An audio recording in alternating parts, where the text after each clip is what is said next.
Captain Jake Morrison stood on the bridge of the UES Liberty, watching the endless stars through the main window. His ship had been traveling through deep space for 6 months now. The mission was simple: explore new areas of the galaxy and look for signs of alien life. So far, they had found nothing but empty space and dead planets. Jake was a tall man with short brown hair and tired eyes.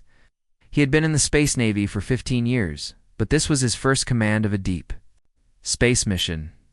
The Liberty was not the biggest ship in the human fleet, but it was fast and well-armed. It carried a crew of 200 people, including some of the best scientists and soldiers that Earth had to offer. "Captain, we're getting some strange readings on the long-range sensors," said Danny Wright from his station. Danny was the communications officer, a young man with red hair who was always excited about his work. He had joined the crew straight from the academy. Jake walked over to Danny's station and looked at the screen. There were several large objects moving toward them from the far side of the solar system they were exploring. The objects were too big to be asteroids and moving too fast to be natural. "Out! How many contacts do you count?" Jake asked. "At least 12. "Sir? Maybe more. They're really big. Each one is about 3 times the size of our ship," Danny replied, his voice getting more excited. Lisa Barnes, specialist, looked up from her own station. Lisa was a short woman with black hair, tied back in a tight bun. She had served in 3 different wars before joining the deep space program. Her job was to make sure the Liberty's weapons were always ready for trouble. "Captain, should I power up the weapon systems?" Lisa asked. Her hand was already moving toward the weapon controls. Jake thought for a moment. This could be the first contact between humans and aliens. He did not want to start a war by accident, but he also did not want his crew to be defenseless. "Bring the weapons to standby, but don't lock onto anything yet," Jake ordered. "Danny, try to open a communication channel." Carlos Martinez, the ship's chief engineer, spoke up from his station near the back of the bridge. Carlos was an older man with gray hair and a thick mustache. He had been fixing spaceships for 20 years and knew every bolt and wire on the Liberty.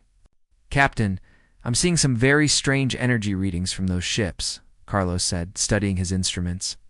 "Their power output is incredible. I've never seen anything like it." The alien ships came closer. As they approached, the crew of the Liberty could see that these were not human vessels. The ships were long and curved, like giant metal fish swimming through space. They glowed with a soft blue light that pulsed along their hulls. Beautiful patterns of energy flowed across, their surfaces like living artwork. "I'm getting a signal," Danny announced suddenly.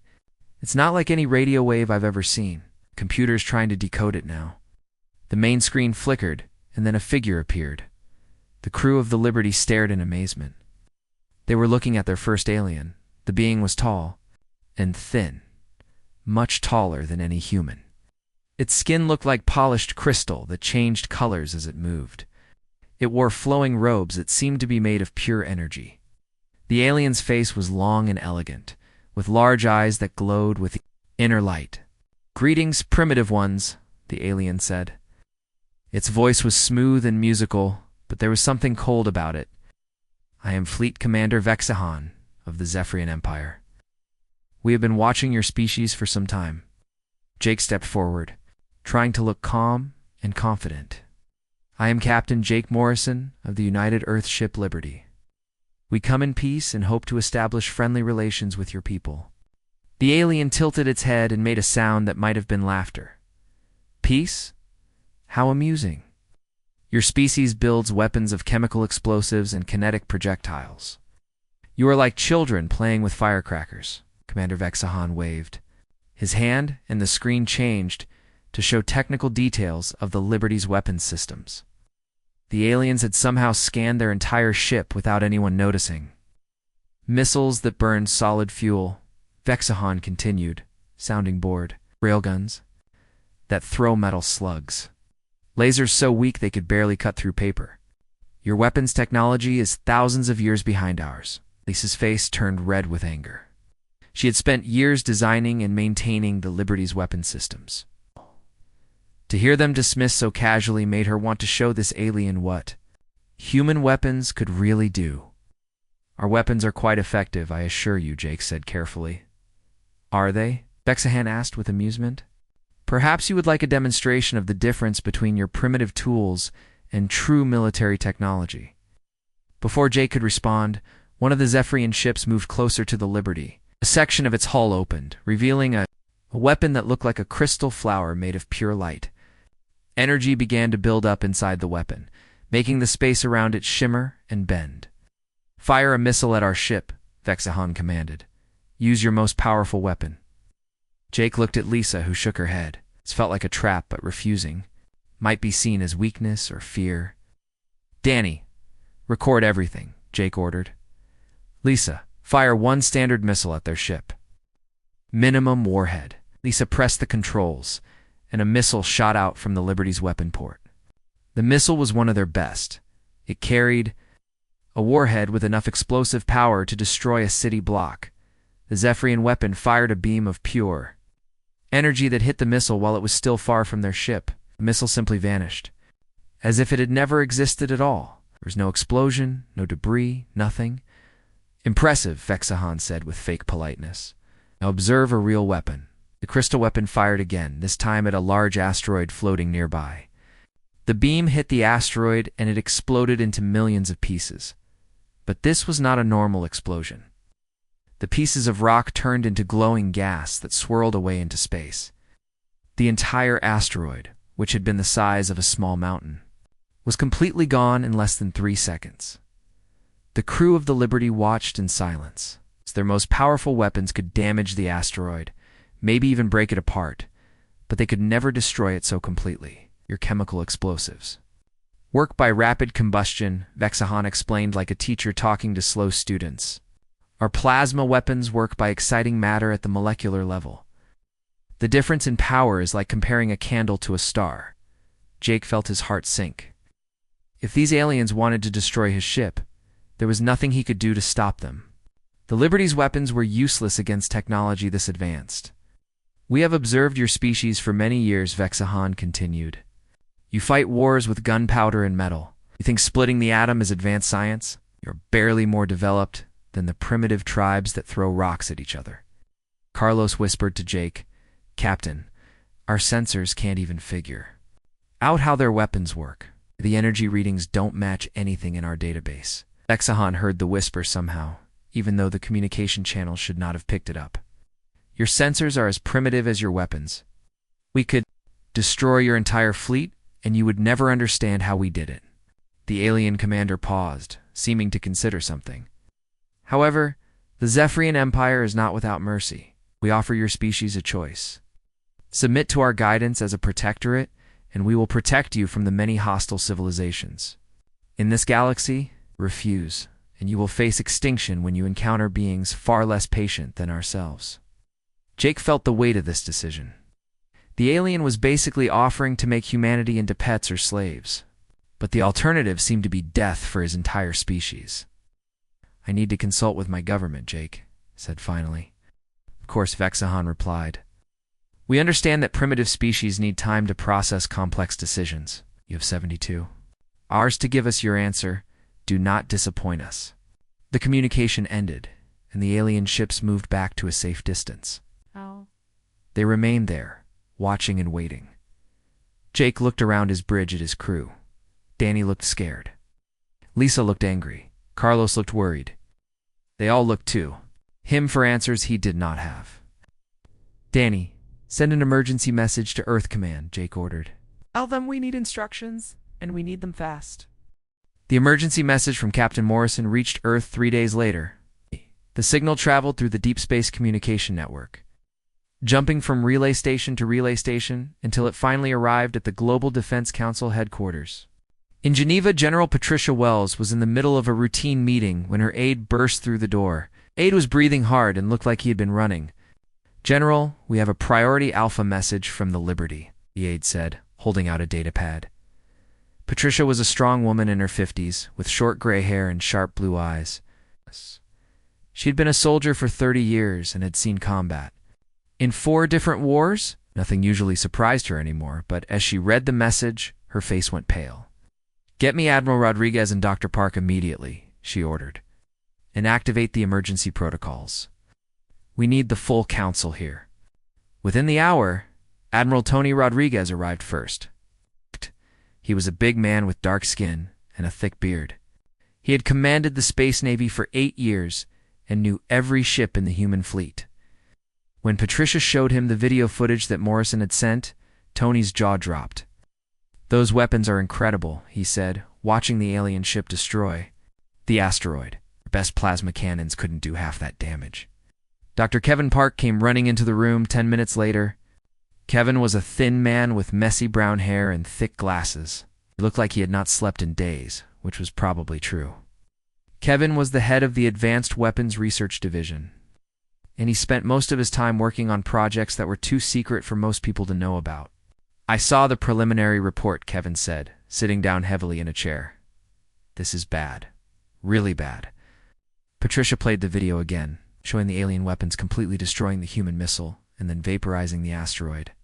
"How do we fight something like this?" "We don't," Tony said bluntly. "Our weapons are useless against their technology. They're right about us being primitive."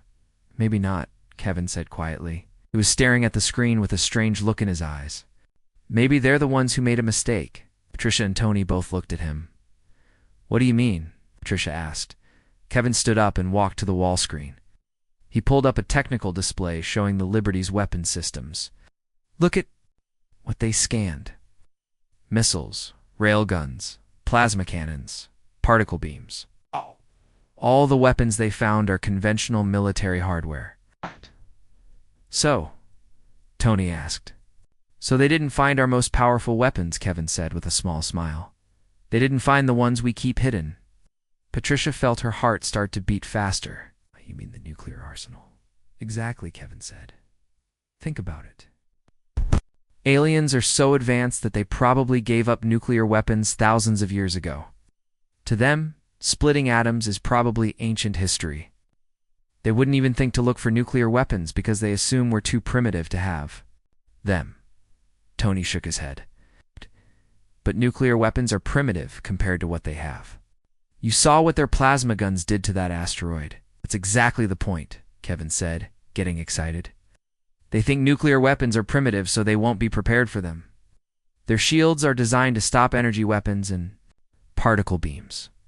But nuclear weapons don't work like that. They release energy in a completely different way." Patricia began to understand.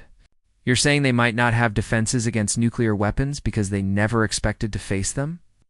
"It's possible," Kevin said. "Their technology is so advanced that they probably haven't thought about defending against atomic weapons. In centuries, it would be like us designing armor to stop stone axes." The full Global Defense Council met 2 hours later. The council included representatives from every major nation on Earth, plus the commanders of the military forces. President Helen Carter joined the meeting by video link from Washington. "We have 72 hours to decide the fate of humanity," Patricia announced to the room. "The aliens want us to become their pets, or they'll let other hostile aliens destroy us. What are our options?" asked President Carter. Patricia looked at Kevin, who stood up to address the council. "We have one chance," he said. "The aliens dismissed our weapons as primitive, but they made a critical error. They only scanned our conventional weapons. They never looked for nuclear devices." "Nuclear weapons?" said the representative from Japan. "But those are banned by international treaty." "It's not all of them," Patricia said. "I kept a small stockpile for exactly this kind of emergency. Weapons that could be used if humanity ever faced an extinction-level threat." Kevin activated a holographic display showing a map of the solar system. "The aliens are arrogant. They think they understand our technology completely. If we can get nuclear weapons close to their ships, we might be able to surprise them." "Do we get close enough?" asked Admiral Rodriguez. "They'll scan any ship we send." "We disguise the weapons," Kevin said. "We make them look like something else. Fusion reactors, scientific equipment, cargo containers.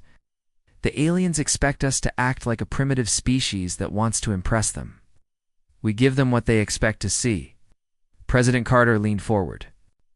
"On the screen, Dr. Park, what are the chances this will work?" Kevin was quiet for a moment. "Honestly, I don't know. But it's the only plan we have. If we do nothing, we become slaves. If we try this and fail, we're probably dead. But if we try this and succeed, we might just save humanity. The council voted. It was close, but the decision was made. Operation Sledgehammer was approved. The next 36 hours were the busiest in human history. Secret weapons facilities around the world worked around the clock. Nuclear warheads were removed from their storage bunkers and loaded onto specially modified cargo containers. The containers were designed to look like cultural artifacts and scientific equipment. Dr. Amy Foster, Kevin's assistant, worked with a team of engineers to create the delivery system. Amy was a brilliant young woman who had joined the weapons. Programmed straight from college, she had never worked on anything this important before. The key is to make the weapons look harmless, Amy explained to her team. The aliens expect us to bring gifts and scientific samples. We'll give them exactly what they expect.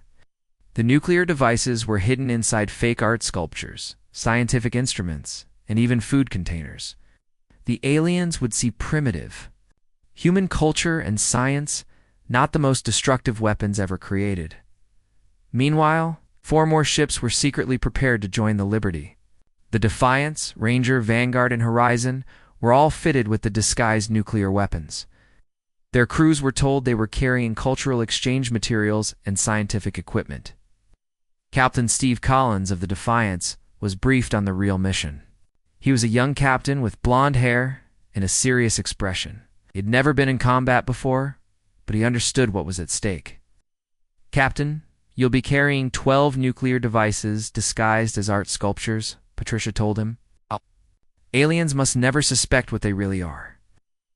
"Understood, General," Steve replied. "My crew won't know either. Only you and your weapons officer will know the truth. Everyone else thinks this is a cultural mission." The same conversation happened with the other ship captains. Captain Maria Santos of the Ranger, Captain Nick Thompson of the Vanguard, and Captain Laura Kim of the Horizon. Each captain was given detailed instructions on how to act around the aliens. Back on the Liberty, Captain Morrison received new orders. The message came through the normal communication channels, but it was encrypted with codes that only Morrison knew. "Stall for time," the message said. "Help is coming. Prepare for special cargo delivery." Morrison showed the message to his senior officers. Lisa Barnes read it twice before looking up at the captain. "Special cargo?" she asked.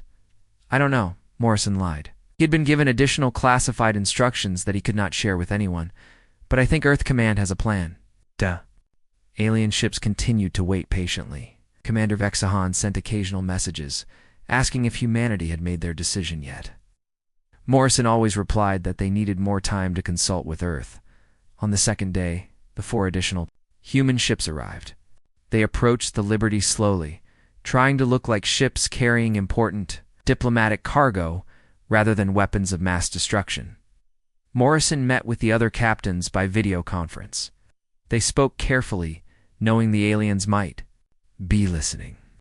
"We have cultural gifts for the aliens," Captain Santos said. "Art, music, food samples, things that show the best of human civilization. Scientific equipment, too," added Captain Thompson. "Instruments that demonstrate our commitment to peaceful exploration." The aliens seemed pleased by this development. Commander Vexahan contacted Morrison again. "We see that your people take this decision seriously," the alien said. "It is wise to bring offerings when meeting a superior civilization. We want to show proper respect," Morrison replied. "Good. Tomorrow we will escort your ships to a neutral location where you can present your gifts and give us your answer. Do not disappoint us." That night, Morrison walked through his ship, checking on his crew. They all looked nervous, but they trusted him to make the right decisions. He wished he could tell them the truth about what was really happening. In the cargo bay, he looked at the containers marked as cultural exchange materials. The 5 human ships moved slowly through space toward the meeting point. Captain Morrison watched from the bridge of the Liberty as the other vessels took their positions. The Defiance, Ranger, Vanguard, and Horizon spread out in a loose formation, each ship carrying its deadly secret. Zephyrian fleet approaching, announced Danny right from his communication station. His voice was steady. but Morrison could see the young man's hands shaking slightly as he worked his controls. The alien ships came into view like glowing sea creatures swimming through the darkness. There are more of them now, at least 20. Vessels of different sizes. The smallest was still larger than any human ship. The biggest one was like a floating city made of crystal and light. "Commander?" Vexahan's image appeared on the main screen. The alien leader looked even more impressive than before, his crystalline features reflecting the energy patterns that flowed through his robes. "Welcome, humans," Vexahan said with what might have been a smile. "We are pleased that you have chosen to approach this matter with proper ceremony. Your additional ships show wisdom." Morrison stepped forward. "We bring gifts from Earth, Commander. Items that represent the best of human culture and science." "How thoughtful," Vexahan replied. "Before we examine your offerings, however, we must ensure the safety of this gathering. Our sensors will scan your vessels for any weapons that might pose a threat." Morrison's heart started beating faster, but he kept his face calm. "Of course, we understand your need for security." Bright beams of light shot out from the alien ships, washing over each of the human vessels. Morrison watched the progress on his screens, knowing that somewhere in his cargo hold, nuclear weapons were hidden inside containers marked as art sculptures and scientific equipment. "Scanning complete," announced one of Vexahan's subordinates. "We detect the same primitive weapons as before: chemical missiles, kinetic projectiles, basic energy weapons. All are acceptable for a species of their development level." Vexahan nodded with satisfaction. "Excellent. Now, as a demonstration of your submission to our guidance, you will surrender these weapons to us. Consider it the first step in your species education." Morrison had expected this. The plan depended on the aliens taking the human weapons and feeling completely superior. "Understood, Commander. We will comply." Over the next 2 hours, the aliens used their advanced technology to remove every conventional weapon from the human ships. Missiles, railgun projectiles, plasma cartridges, and energy cells were all transported to the alien vessels. Laughed as they examined the human weapons, making jokes about primitive explosives and crude metal projectiles. "Look at this," one alien scientist said, holding up a human missile. "They actually use chemical combustion to propel their warheads. How delightfully primitive." Another alien examined a railgun slug. "Solid metal projectiles. No energy field, no molecular disruption capability. They might as well throw rocks." Lisa Barnes watched from the Liberty's bridge as her carefully maintained weapons were taken away. Her face was red with anger, but she knew this was part of the plan. The aliens needed to feel completely safe and superior. After all the weapons were removed, Vexahan contacted the human fleet again. "Now that this unpleasant business is complete, we would be honored to receive your cultural offerings." Always interested in learning about primitive civilizations, the human ships began transferring their cargo to the alien vessels.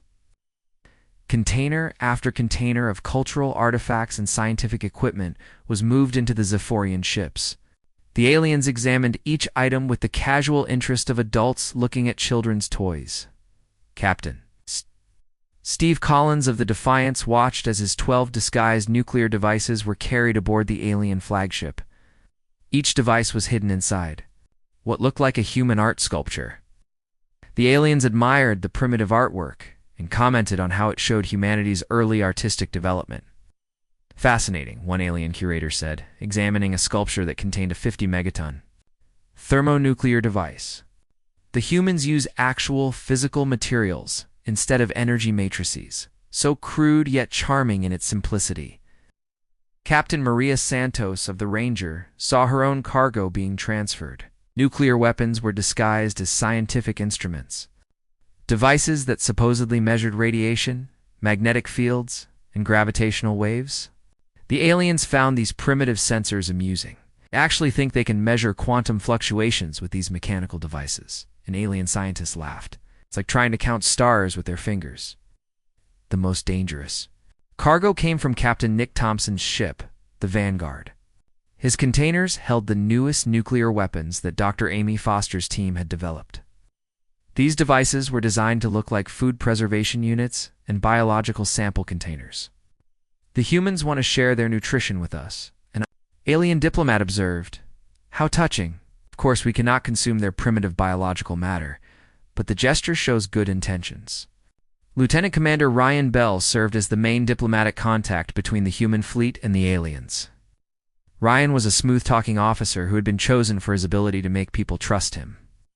His job was to make the aliens feel comfortable and superior. Commander Vexahan Ryan said during one of their meetings, "Our people are amazed by your technology. Would it be possible for some of our officers to tour one of your ships? We'd love to learn from such an advanced civilization." Seemed pleased by the request. Of course, we are always happy to educate primitive species. You may send small groups to visit our vessels. Perhaps seeing true technology will help your people understand the benefits of joining our empire. Small teams of humans were allowed to board the alien ships. They acted like tourists, staring in wonder at the alien technology and asking simple questions. The aliens enjoyed playing the role of teachers, explaining their advanced systems to the primitive humans. What the aliens did not know was that each human visitor was actually a trained observer. They memorized the locations of important systems, counted crew numbers, and studied the ship layouts. This information was quietly passed back to the human captains. During one of these visits, Ryan Bell found himself on the alien flagship's bridge. Commander Vexahan personally showed him around, pointing out various systems with obvious pride. "This is our primary weapons control," Vexahan explained, gesturing to a crystal panel that pulsed with inner light. "With this system, we can destroy planets from across the solar system." "Incredible," Ryan said, doing his best to look impressed, while secretly noting the location and appearance of the weapons controls. "And this," Vexahan continued, "is our defensive matrix. It can stop any energy weapon or particle beam. Your primitive projectiles would be vaporized before they could even approach our ships." Ryan nodded eagerly. "Your shields must be very powerful indeed. We have not faced a weapon that could penetrate our defenses in over 1,000 years. Energy-based attacks are simply absorbed and redirected. Physical projectiles are destroyed by our point defense systems." As the tours continued, the aliens became more and more relaxed. They were completely convinced that the humans posed no threat. The primitive weapons had been removed, and the cultural gifts were safely stored in their cargo holds. Everything was going according to plan. On the second day of the gathering, Vexahan announced the next phase of the ceremony. "Tomorrow, we will escort your fleet to our home system. There, in the presence of our full armada, humanity will formally accept protectorate status. It will be a historic moment, the day your species join galactic civilization." Oh! Morrison received this news with mixed feelings. The alien home system would be the perfect place to spring their trap, surrounded by the enemy fleet with no chance of escape for either side. But it also meant that if the plan failed, humanity would lose its best ships and crews in the heart of enemy territory. That night, Morrison called a secret meeting with his senior officers. They gathered in his private quarters, speaking in whispers. "Tomorrow we find out if our gamble worked," Morrison said quietly. "Are you all ready?" Lisa Barnes nodded grimly. "The weapons are in position. If Dr. Foster's devices work as planned, we'll give these aliens the surprise of their lives." Carlos Martinez looked worried. "Captain, what if their shields can stop nuclear weapons too? What if we're wrong about this?" Morrison was quiet for a moment. "Then we die fighting instead of living as slaves. Either way, we'll show them that humans don't give up easily." Danny Wright spoke up. "Sir, I've been monitoring their communications. They're calling this the Primitive Species Integration Ceremony. They're treating it like a big celebration." "Good," Morrison said with a cold smile. "Let them celebrate. Tomorrow they'll find out just how dangerous us primitives can be." The human fleet settled in for the night, drifting peacefully alongside their alien escorts. To any observer, it looked like a friendly gathering between two civilizations.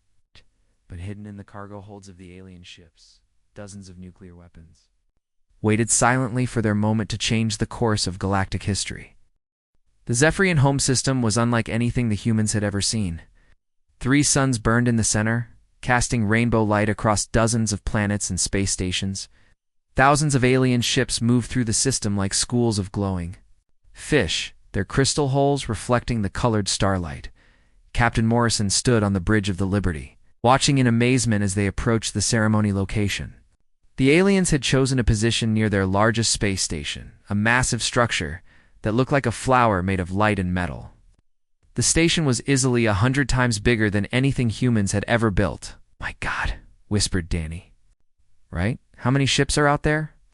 Carlos Martinez checked his sensors. "I count over 3,000 vessels, Captain. Some of them are bigger than our space stations." The 5 human ships looked tiny among the vast alien fleet. They were positioned in the center of a huge formation, completely surrounded by Zephyrian warships. It was exactly what Captain Morrison and Earth Command had hoped for. The perfect, target-rich environment. Commander Vexahan appeared on the communications screen, looking even more impressive than before. He wore ceremonial robes that sparkled with energy patterns, and his crystalline features seemed to glow with inner light. "Welcome to the heart of Zephyrian civilization," he announced proudly. "Today, your species takes its first step toward true advancement. You should feel honored. Few primitive races are invited to witness such a ceremony." Morrison nodded respectfully. "We're grateful for this opportunity, Commander." "The ceremony will begin shortly," Vexahan continued. "We'll record this moment for posterity. Then you will formally acknowledge Zephyrian authority over your species. Finally, we will demonstrate our protective capabilities by destroying several target asteroids with our most powerful weapons." The alien fleet began to arrange itself into a ceremonial formation. The largest ships formed circles around the humans, while smaller vessels created intricate patterns that spelled out words in the Zephyrian language. It was beautiful and terrifying at the same time. Dr. Kevin Park, monitoring from Earth, watched the live feed that Danny Wright was secretly transmitting. The communication traveled through hidden relay stations, reaching Earth just as the ceremony was about to begin. Park sat in his laboratory, his finger hovering over a small red button that would send the activation signal. "All nuclear devices are in position," Park said into his microphone. "Operation Sledgehammer is ready for final authorization." On the bridge of the Liberty, Morrison received a coded message on his personal communicator. The message contained just 2 words: green light. Morrison looked around his bridge at his crew. They had no idea what was about to happen. In a few minutes, they would either be heroes or dead. He took a deep breath and activated his captain's communication system. "This is Captain Jake Morrison to all human vessels," he said calmly. "Prepare for emergency maneuvers. All hands to battle stations." His crew looked confused, but they followed orders. Lisa Barnes powered up the ship's remaining defensive systems, while Carlos prepared the engines for maximum acceleration. The ceremony began with great fanfare. Alien music filled the communication channels, strange, beautiful sounds that seemed to come from instruments made of pure energy. Thousands of alien ships pulsed with synchronized lights, creating a dazzling display across the star system. "Commander," Vexahan's image appeared on screens throughout the human fleet. "Citizens of the Zephyrian Empire," he announced, "today we welcome a new protectorate species into our civilization. The humans have wisely chosen guidance over destruction." The alien commander turned to look directly at Morrison. "Captain Morrison, do you acknowledge that your species submits to Zephyrian authority?" Morrison stood up slowly. He could feel the eyes of his crew on him, waiting for his answer. This was the moment everything had been building toward. Commander Vexahan Morrison said clearly, "I have a message from the people of Earth." "Speak," Vexahan commanded. Morrison looked directly into the camera, knowing his words were being broadcast to thousands of alien ships. "We appreciate your offer, but humanity must respectfully decline." The alien commander's expression changed from amusement to surprise. "Decline? You cannot decline. You have no choice in this matter." "Actually, we do," Morrison replied. "You see, you made a serious mistake in your assessment of human capabilities." Vexahan's crystalline features darkened with anger. "What mistake?" "Your primitive weapons cannot harm us. We have removed all your chemical explosives and kinetic projectiles." Morrison smiled coldly. You removed the weapons you could understand. But you completely missed our most dangerous capability. Impossible, Vexahan snapped. We scanned your ships thoroughly. We found only primitive chemical weapons and crude energy devices. You found exactly what you expected to find, Morrison said. You looked for conventional weapons because that's all you thought we had. You never considered that we might possess something your advanced civilization abandoned. Long ago. The alien commander leaned forward. What are you talking about? Morrison paused dramatically. You mocked our primitive weapons. You dismissed our chemical explosives as toys. But you made one critical error in your judgment. What error? Vexahan demanded. You assumed that because we use chemical weapons, we never advance beyond them, Morrison explained. You never considered that we might have weapons based on splitting the atom itself. For the first time since the humans had met him, Commander Vexahan looked uncertain. Atomic weapons? Impossible. No civilized species uses such crude devices. That's exactly why you didn't look for them, Morrison said. We dismissed atomic fission as primitive science, something only barbarians would use. No, but you forgot that. Sometimes the oldest weapons are the most effective. Around the ceremony site, other alien commanders were frantically checking their scans of the human cargo. They found exactly what they had found before: art sculptures, scientific instruments, and food containers. Nothing that looked like a weapon, you're bluffing, Vexahan said, but his voice lacked its usual confidence. Our sensors would have detected any atomic devices, would they? Morrison asked. Your sensors were designed to find energy weapons and advanced particle devices. They weren't looking for simple atomic bombs hidden inside cultural artifacts. On Earth, Dr. Park received the signal he had been waiting for. Morrison had revealed the truth about the nuclear weapons. Now it was time to prove that humanity's desperate gamble had worked. All stations, this is Control, Park announced into his microphone.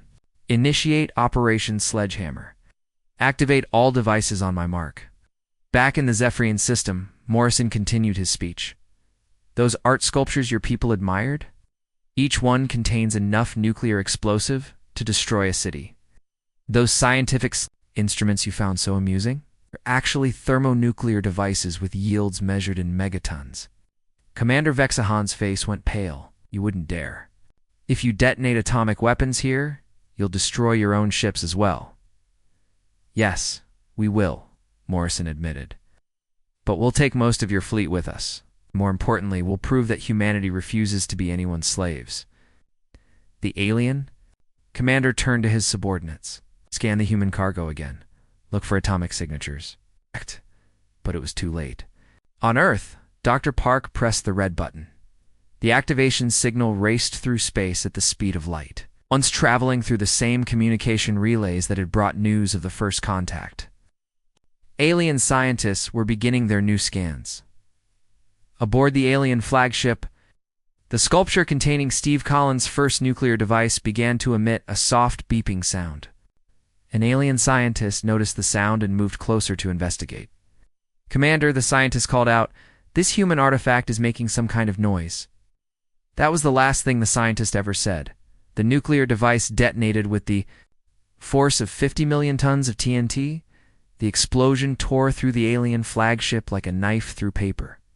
The ship's energy shields, designed to stop plasma beams and particle weapons, were useless against the fundamental forces unleashed by nuclear fission. A second later, another device exploded aboard a different alien ship. Then another. Dot all around the ceremony site. Nuclear weapons hidden in innocent-looking containers began to detonate. The carefully planned formation of alien ships became a death trap as atomic fire. Morrison, from vessel to vessel. Morrison watched from the Liberty's bridge as the alien fleet was consumed by nuclear explosions. The beautiful, graceful ships that had seemed so invincible were torn apart by forces they had forgotten how to defend against. All human ships, emergency acceleration. Morrison shouted into his communicator. Get us clear of the blast zone. The 5 human vessels, protected by special radiation shielding that Dr. Foster's team had installed, raced away from the expanding spheres of atomic fire behind them. The pride of the Zephyrian Empire burned in the light of man-made suns. Vexahan's damaged flagship limped away from the destruction, its crystal hull cracked and its energy patterns flickering. The alien commander appeared on Morrison's screen one last time, his perfect features now marred by burns and his voice filled with shock and rage. "How?" he whispered. "How did you do this?"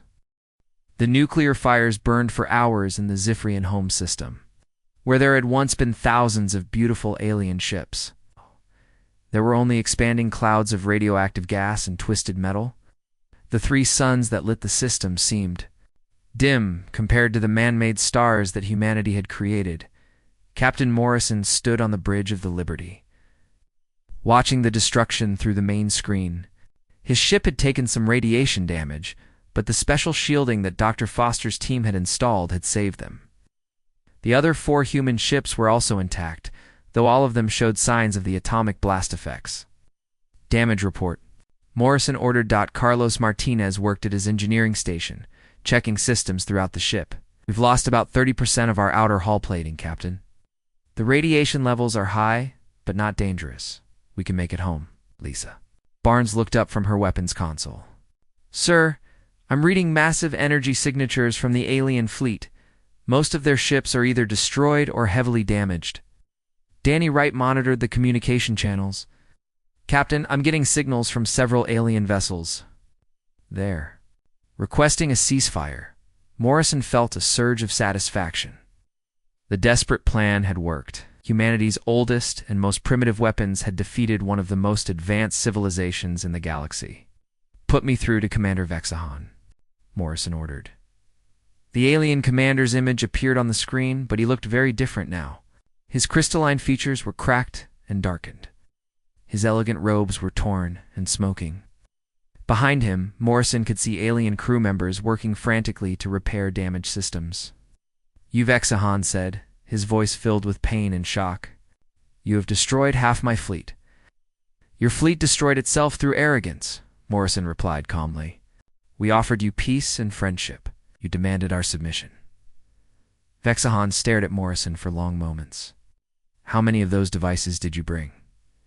"Enough," Morrison said simply. "And there are more human ships coming." This was true, Admiral. Rodriguez had sent 20 additional ships from Earth as soon as Operation Sledgehammer began. Each ship carried its own cargo of disguised nuclear weapons. The aliens didn't know this yet, but they would soon.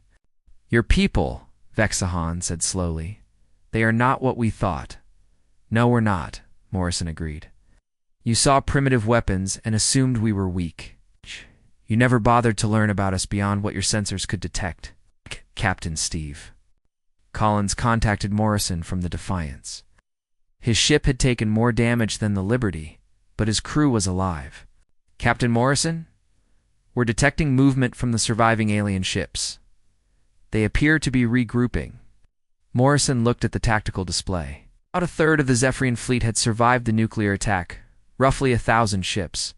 They were powerful enough to destroy the 5 human vessels easily, but they seemed hesitant to attack. "Commander Vexahan," Morrison said, "your remaining ships could probably destroy us. But before you try, you should know something." "What?" the alien asked wearily. "Every human ship carries a device that will send a signal to Earth if we're destroyed. That signal will tell our people exactly where your home worlds are located. And we have much bigger nuclear weapons than the ones we just used." This was also true. Dr. Park had equipped each ship with a Dead Man's Azid switch that would automatically transmit the coordinates of every Zephyrian world if the human crews were killed. Earth's military was already preparing hydrogen bombs with yields 100 times larger than the devices that had just destroyed the alien fleet. Vexahan seemed to understand the implications. If he destroyed the human ships, Earth would know exactly where to strike back. Humanity had proven they were willing to use their most destructive weapons without hesitation. "You would destroy entire worlds?" Vexahan asked. "You threatened to let other aliens destroy our entire species," Morrison reminded him. "What did you expect?" The alien commander was quiet for several minutes. Morrison could see him talking to his surviving officers, though the audio was turned off. Finally, Vexahan looked back at the screen. "What do you want?" he asked. A treaty between equals, Morrison said. Not protectorate status, not submission. We want recognition that humanity is a sovereign species with the right to defend itself. And if we refuse, Morrison's expression, became cold.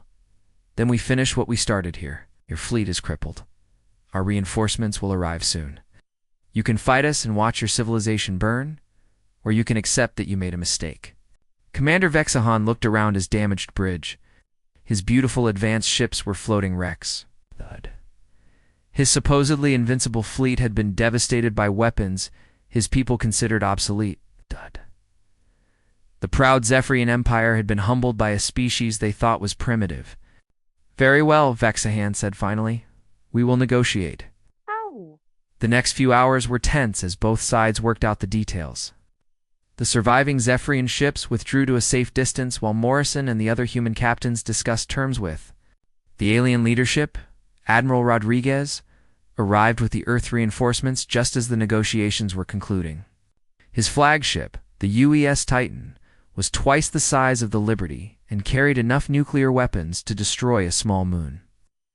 Captain Morrison Rodriguez said, when he came aboard the Liberty, "You and your crews have done something incredible. You've won humanity's first interstellar war." Morrison shook his head. "We didn't win a war, Admiral. We prevented one. The Zephyrians aren't evil, just arrogant. So they made the mistake of judging us by their own standards." The final treaty was signed aboard the Titan. Commander Vexahan came personally, along with several other Zephyrian leaders. They looked uncomfortable in the presence of so many nuclear weapons, but they were polite and respectful. "I must ask," Vexahan said to Morrison during the ceremony, "how long has your species possessed atomic weapons?" "Over 100 years," Morrison replied. "We developed them during our global wars, then learned to control them." Vexahan looked shocked. 100 years? We abandoned such weapons 5,000 years ago. We assumed any species that developed them would destroy itself within decades. "We almost did," Morrison admitted. "We learned to be careful with power we didn't fully understand." "And that," said Dr. Park, who had traveled with Admiral Rodriguez, "is why our primitive weapons were so effective." "You forgot that dangerous. Tools can be useful if handled properly." The treaty established humanity as an independent species, with full rights in the galactic community. The Zephyrians agreed to share certain technologies in exchange for human knowledge about nuclear physics and atomic engineering. It turned out that many alien civilizations had lost the ability to work with atomic forces. Considering such knowledge too dangerous to preserve, Captain Morrison and his crew returned to Earth as heroes. They were given medals, promotions, and their choice of new assignments. Morrison chose to remain in deep space exploration, but now he commanded a fleet of ships designed to make contact with other alien civilizations. Lisa. Barnes became the head of the new Interstellar Defense Command, responsible for protecting human worlds from alien threats. She made sure that every human ship carried both conventional and nuclear weapons. Hidden where alien scanners wouldn't find them, Carlos Martinez led the team that reverse-engineered captured Zephyrian technology. Within 5 years, human ships had energy shields and plasma weapons to match their alien neighbors. But they never gave up their nuclear arsenals. Danny Wright became Earth's first ambassador to the Galactic Council, the organization that governed relations between different species. His first act was to propose new rules about how advanced civilizations should treat newly contacted species. Dr. Park continued his weapons research, but now he worked with alien scientists who wanted to learn about humanity's unique approach to atomic engineering. It turned out that humans were the only species that had successfully controlled nuclear weapons without destroying themselves. Years later, when other alien civilizations heard the story of humanity's first contact with the Zephyrians, they reacted with a mixture of respect and fear. The species that used primitive chemical weapons had defeated one of the galaxy's most powerful empires with weapons so that everyone had forgotten they existed. Commander Vexahan eventually became an ally and friend to humanity. He often visited Earth to study human culture and history, was particularly interested in how humans had learned to live with such dangerous weapons. "Your species is unique," he told Morrison during one visit. "Most civilizations either destroy themselves with atomic weapons or abandon them entirely. Only humans found a third path. What path is that? Morrison asked. You learned to be afraid of your own power, Vexahan replied. That fear made you careful. And being careful made you survive. The galaxy had learned an important lesson from the human victory. Advanced technology was not always superior to older methods. Sometimes the most primitive solution was the most effective one. And sometimes being underestimated was the greatest advantage of all. Humanity took its place among the stars, not as servants or protectorates, but as equals who had earned their freedom through courage, cleverness, and the willingness to use every weapon at their disposal. The galaxy would never again make the mistake of calling human weapons primitive.